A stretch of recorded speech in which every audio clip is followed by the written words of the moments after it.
Olá amigos, sou Mário Gomes do canal Abra o Olho Irmão. Hoje eu vou ensinar como fazer o pão asmo. O que é o pão asmo? É o pão sem fermento. É o pão autêntico, feito com trigo, azeite de oliva e alguma erva fina que você goste. Pode ser manjericão.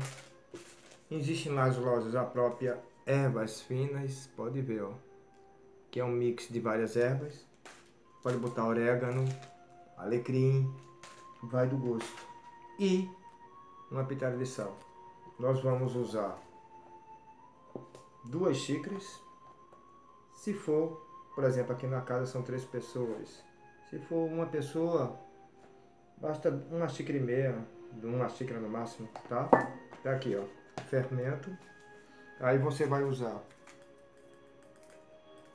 como eu tenho uma colher de chá, 1,5 xícara, basta uma colherzinha rasa de sal. Vai do gosto da pessoa, tá? E aí você coloca a erva fina que você quer. Vou botar o orégano, um pouco do orégano. Não precisa muito, você sabe que o orégano ele é forte. E um pouquinho de alecrim, que eu gosto muito. Tá? E aí, ó,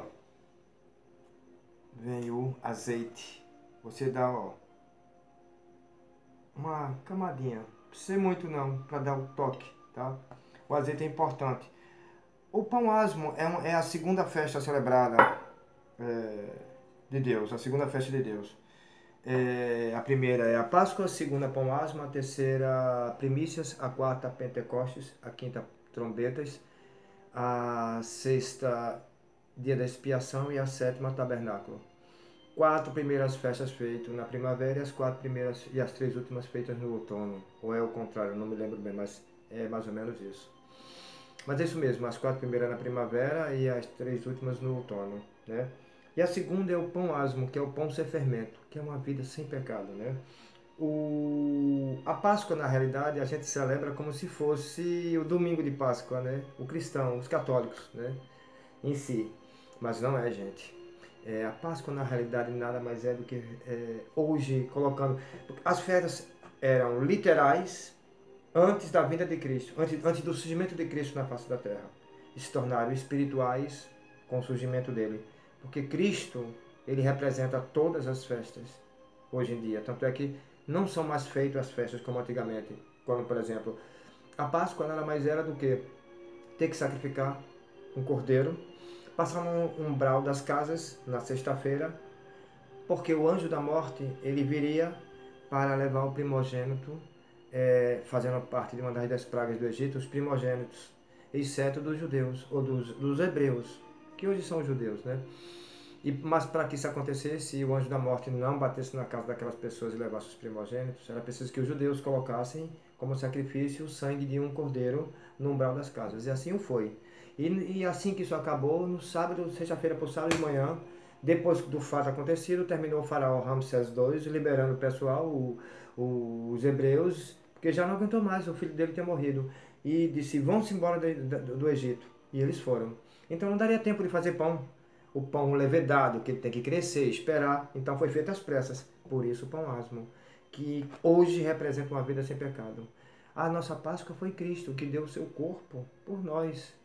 Quando no madeiro ele derrubou o sangue na cruz, para nos libertar dos nossos pecados. E ele foi o pão asmo, ele teve uma vida do início ao fim sem pecado. E ele foi as primícias, foi o primeiro a ressuscitar. A primícia é a ressurreição. Então vamos lá. Eu vou então meter a mão na massa, passo um pouco da água, tá, gente? E ó, mão na massa, daqui a pouco eu volto. Pronto, então ó, gente, quando vocês verem que a massa tá no ponto, tá? Vocês vão botando água paulatinamente. Quando vocês verem que a massa tá assim, ó, não colando mal na tua mão, aí vocês vai separando as bolinhas para fazer. Depende do tamanho que você queira, um pão grande, um pão pequeno, tá? É muito gostoso, garanto a vocês, gente. Hoje até meu neto, ele já aprendeu a fazer e adora o pão asmo, tá? Então, ó, eu vou fazendo as bolinhas e volto já já com vocês, já lá assando para vocês verem como é delicioso, tá, gente? Ó, não tem mistério, tá? Então já sabe, ó. farinha do trigo sem fermento, azeite de oliva. Se ser do mais caro, compra mais simples, para passar um fio de azeite. E alguma erva fina para dar o gosto, o toque, tá? E o sal, faz parte. Uma erva amarga, até a própria Bíblia diz. Você encontra as festas de Deus em Levíticos, se eu não me engano, 23. Então eu vou dar um intervalo, já vou estar lá no fogo para mostrar para vocês.